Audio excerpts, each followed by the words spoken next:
एक दतुइन तोरे चले दुबाइन कह रहे हमें बिना लिहे आया आज बढ़िया। ये कहा हो दुबे भैया? हाँ भैया पदिया क्या करत है?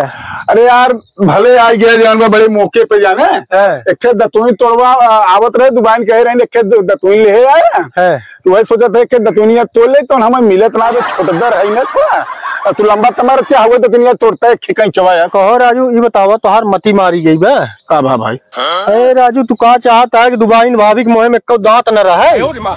ए राजू जहर माहुर तू तोड़ के ले जा दतुइन करवाई बे जवन कुछ उनके मुंह में दांत ऊ बचा बाटे वो कुल गिर जाए। ए राजू तोहार भला बनी हो तो का राजू नीमी और जमुनी की दतुइन ना मिले और वो बाद में जानता है अगर उनकर दांत गड़बड़ान दुबाइन भाभी के बाद में तो का ऊ मरान मरी है ने कि दूध बैठ न पाऊगा जो तू बड़का बना तोहार भला बनी हो तो का दतुइन ना मिले ये जहर माहुर तोड़ के ले जा उनका तो का नीम और जामुन ना दिखा दे तू राजू जो ना सठियान है बुढ़ाई में जा तोहार भला रहे भाई चलो तब जाए तो भाई कैसे क्या है भाई अगलान है बुढ़ाई जा गया।